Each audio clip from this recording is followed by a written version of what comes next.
E olha, por conta da pandemia do novo coronavírus e das medidas de isolamento impostas pela quarentena, a queda da atividade econômica impõe riscos concretos à capacidade de gerar renda e prover subsistência a milhões de famílias do país. Diante desse cenário, as organizações do terceiro setor estão articulando ações em redes de solidariedade em milhares de comunidades Brasil afora, arrecadando e distribuindo toneladas de alimentos e mantimentos e itens de primeira necessidade à população mais vulnerável. Mas a pergunta é: como ficarão essas organizações de apoio com a queda de arrecadação que já está sendo sentida pelos seus gestores? Em Rondônia, as organizações pedem socorro e esperam ser incluídas em medidas de apoio dos governos para poderem sobreviver. O nosso fórum, informado por diversas organizações, encaminhou uma carta para o governador e para o prefeito, solicitando que sejam atendidas algumas necessidades das instituições. Hoje, nossas organizações continuam funcionando, continuamos atendendo a população em situação de vulnerabilidade e também temos a considerar que, nesse momento de pandemia, nossas ações de captação de recursos vieram a ser comprometidas, o que gerou sérios transtornos na gestão dos nossos serviços. Motivo pelo qual estamos pedindo que o governo também nos auxilie nesse momento de grande dificuldade. Eu venho aqui manifestar a minha preocupação com relação à manutenção das atividades e das várias organizações que compõem o terceiro setor de Rondônia. Organizações essas que são parceiras estratégicas aqui no estado de Rondônia e que estão passando por grandes dificuldades e que vem a possibilidade de uma redução drástica nas suas atividades, bem como a possibilidade de fechamento de suas portas por falta de auxílio, por falta de condições de manter essas entidades. Olha, essas entidades do chamado terceiro setor estão passando por muitas dificuldades, porque elas também vivem da doação das pessoas e elas abraçam aí dezenas e dezenas, centenas até, de pessoas que são carentes, que precisam de ajuda, que precisam uma mão estendida, que muitas vezes a ajuda do governo não chega até elas, até porque o governo não pode fazer tudo. E aí essas instituições e organizações do terceiro setor têm cumprido um papel extraordinário. Podemos citar aí, por exemplo, a Casa Roseta, que hoje passa por enormes dificuldades. E eu conversava com o professor Haroldo e ele me dizia que, lamentavelmente, nos próximos dias, nós poderemos ter o fechamento de muitas dessas instituições aqui no estado, justamente por falta de ajuda, por falta de apoio e porque realmente nessa crise toda também estão sendo afetadas por essa mesma crise. Então nós esperamos aí que a voz que a gente ouviu agora aí dessas duas senhoras, ela seja ouvida também pelas nossas autoridades, pelo nosso governador, pelo nosso prefeito, pelos nossos secretários da área social, secretárias da área social, para que façam aquilo que é necessário ser feito. Porque se essas instituições fecharem as suas portas, sobra para o governo vai ter, é evidente que não vai poder deixar essas crianças, senhoras, idosos, deficientes, numa situação de abandono.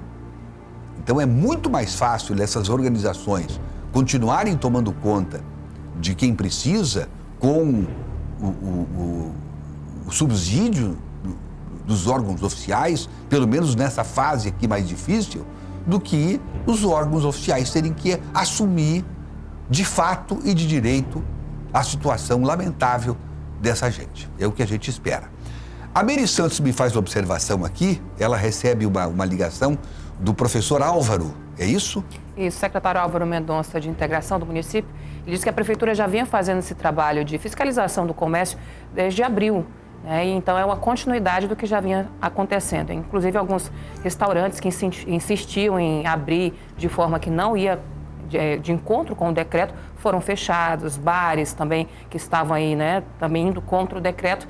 Então, alguns comércios já haviam sido recebida a notificação e sido fechados desde abril. O que talvez, e aí isso talvez até me preocupe muito mais, porque mesmo com a ação repressiva da prefeitura, estava todo mundo aberto e continua aberto. Hoje pela manhã foi um festival. Então, se a ação da prefeitura, para mim, a prefeitura não estava agindo. Pelo menos, melhor dizendo, de uma forma repressiva. Eu conheço estabelecimentos que receberam a visita de fiscais da prefeitura, narrei aqui, inclusive, mas numa questão educativa.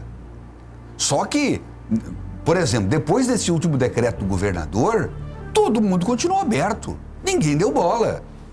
Mas não, a prefeitura estava na rua.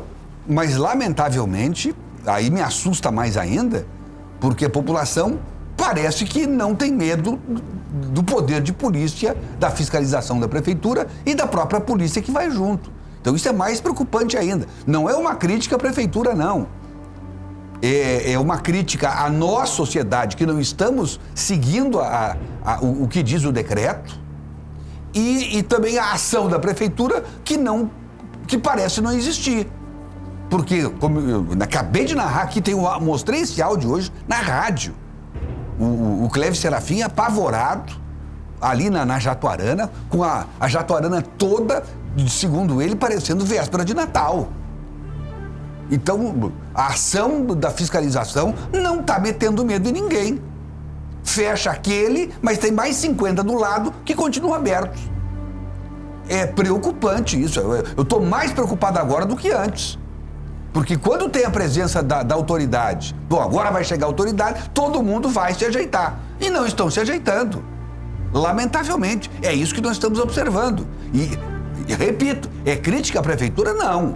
É crítica aos órgãos de repressão? Não. É crítica a nós, sociedade, que mesmo com a ação enérgica da prefeitura, fechando estabelecimentos, as pessoas e alguns empresários, ou muitos empresários, continuam não dando bola. Mas então o Everton está contra os empresários? Não estou contra ninguém, eu estou a favor da vida. Eu estou a favor de um decreto que tem que ser cumprido. É só isso. Cada vez que tem gente não cumprindo o que determina a legislação, nós estamos nos insurgindo numa desobediência civil. E acho, inclusive, que falta alguém da prefeitura vir mais a público e falar essas coisas que eu estou falando aqui. Ouvi o prefeito indignado, ouvi o secretário indignado e os microfones e câmeras estão liberadas para eles, viu, Meire? Para virem aqui, falarem para as câmeras e eu tenho certeza que os veículos todos de comunicação estão à disposição para fazer o chamamento. Fazer um grande chamamento para as pessoas atenderem, porque esse vírus circulando são mortes que estão se sucedendo uma atrás da outra. Isso é fácil de ser observado, até pelo crescimento das mortes que nós verificamos nos últimos 15 dias aqui no estado, e especificamente em Porto Velho, que é muito pior ainda. Aliás, é vergonhoso isso, o que acontece na capital. Então, eu gostaria, e está à disposição dos órgãos de fiscalização e de repressão, para usarem os microfones do rádio, da televisão, e bradarem, pedindo, suplicando, se for preciso, como eu faço aqui, para que atentem não só os empresários que abrem as suas portas, mas as pessoas que vão, inclusive, sem máscaras para as ruas, circulando para cima e para baixo, se aglomerando, debaixo do nariz de todo mundo.